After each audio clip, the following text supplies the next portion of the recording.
Hello दोस्तों, स्वागत है आप सबका मेरी चैनल में। आज के इस वीडियो में हम बेयरिंग नामकरण को जानेंगे। बेयरिंग के ऊपर जो नंबर लिखा हुआ रहता है उस नंबर से क्या क्या पता चलता है वो सारा आज हम इस वीडियो में जानेंगे दोस्तों। तो वीडियो बहुत अच्छा होने वाला है। अगर चैनल में नए हैं और इस वीडियो को पहली बार देख रहे हैं तो तुरंत चैनल को सब्सक्राइब कर लीजिए, साथ ही बेल आइकन को प्रेस कर दीजिए जिससे आपको रेगुलर नोटिफिकेशन मिलता रहेगा दोस्तों। चलिए करते हैं वीडियो को स्टार्ट। वीडियो में बने रहिएगा अंत तक। इस तरीके से बेयरिंग के ऊपर नंबर लिखा हुआ रहता है, जैसे कि यह वाला बेयरिंग है, आपको यहाँ पर दिख रहा होगा 63057 में 2Z और C3 इस तरीके से लिखा हुआ हो सकता है। तो सब नंबरिंग का मतलब क्या है सारा हम लोग जानेंगे दोस्तों। जैसे कि बेयरिंग नंबर में ऊपर जो सबसे पहला डिजिट 6 लिखा हुआ है वो इंडिकेट कर रहा है कि बेयरिंग कौन से टाइप का है। ऐसे टोटल 16 तरह के बेयरिंग नंबर रहते हैं, जैसे कि आप देख सकते हैं।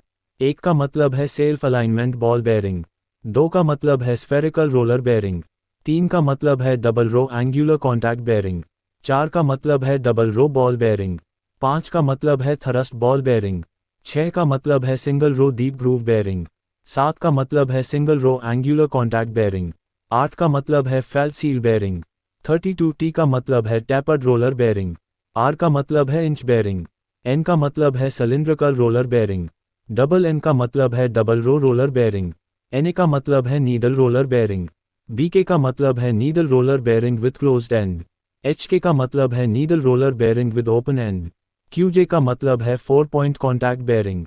तो दोस्तों फर्स्ट डिजिट से आपको पता चल जाना चाहिए कि कौन से टाइप का बेयरिंग है। तो यहाँ पर जो 6 लिखा हुआ है यानी ये single row deep groove bearing है। तो पहला जो डिजिट है वह टाइप को बताता है। अब देखेंगे सेकंड डिजिट क्या बताता है।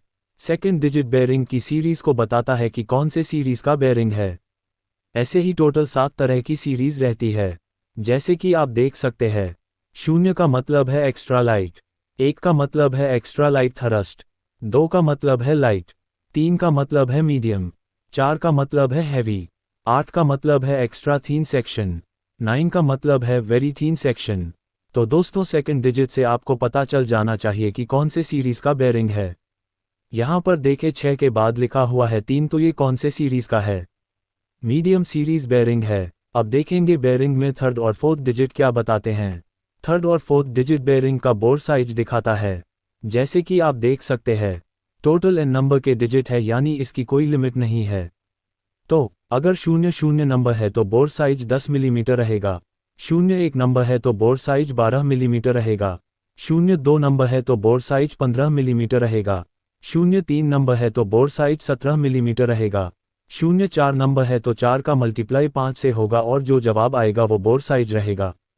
तो बोर साइज 20 मिलीमीटर रहेगा। 5 नंबर है तो 5 का मल्टीप्लाई 5 से होगा और जो जवाब आएगा वो बोर साइज रहेगा। तो बोर साइज 25 मिलीमीटर रहेगा। इसी तरह n नंबर है तो n का मल्टीप्लाई 5 से होगा और जो जवाब आएगा वो बोर साइज रहेगा। तो दोस्तों थर्ड और फोर्थ डिजिट से आपको पता चल जाना चाहिए कि बेयरिंग का बोर साइज कितना होगा। तो यहाँ पर 05 लिखा हुआ है तो ये बेयरिंग का बोर साइज 25 मिलीमीटर होगा। अब देखेंगे बेयरिंग में फिफ्थ और सिक्स्थ डिजिट क्या बताते हैं। फिफ्थ और सिक्स्थ डिजिट बेयरिंग शील्ड के प्रकार को दर्शाती है, जैसे कि आप देख सकते हैं। अगर Z है तो बेयरिंग के एक तरफ मेटल सील रहेगा, ZZ या 2Z है तो बेयरिंग के दोनों तरह मेटल सील रहेगा, RS है तो बेयरिंग के एक तरह रबर सील रहेगा, 2RS है तो बेयरिंग के दोनों तरह रबर सील रहेगा, K है तो बेयरिंग में टैपर बोर है, M है तो बेयरिंग में ब्रास का केज है, HT है तो ये बेयरिंग हाई टेम्परेचर रेजिस्टेंस है, J है तो ये बेयरिंग में प्रेस स्टील केज है, A है तो ये बेयरिंग की लोड कैपेसिटी ज़्यादा है। तो दोस्तों फिफ्थ और सिक्स्थ डिजिट से आपको पता चल जाना चाहिए कि बेयरिंग में किस तरह का सील है। तो यहाँ पर 2Z लिखा हुआ है तो ये बेयरिंग के दोनों तरह मेटल सील रहेगा। अब देखेंगे बेयरिंग के लास्ट 2 डिजिट क्या बताते हैं। लास्ट के 2 डिजिट बेयरिंग के इंटरनल क्लियरेंस की जानकारी देते हैं, जैसे कि आप देख सकते हैं। CN का मतलब है नॉर्मल क्लियरेंस है, C1 का मतलब है इंटरनल क्लियरेंस C2 से कम है, C2 का मतलब है इंटरनल क्लियरेंस नॉर्मल से कम है, C3 का मतलब है इंटरनल क्लियरेंस नॉर्मल से ज़्यादा है, C4 का मतलब है इंटरनल क्लियरेंस C3 से ज़्यादा है और C5 का मतलब है इंटरनल क्लियरेंस C4 से ज़्यादा है। तो दोस्तों लास्ट के 2 डिजिट से आपको पता चल जाना चाहिए कि बेरिंग का इंटरनल क्लियरेंस कितना है। तो यहाँ पर C3 लिखा हुआ है तो ये बेरिंग का इंटरनल क्लियरेंस नॉर्मल क्लियरेंस से ज़्यादा है। तो ये बेरिंग के नामकरण का वीडियो आपको कैसा लगा कमेंट करके ज़रूर बताइएगा दोस्तों। मिलते हैं अगले वीडियो में।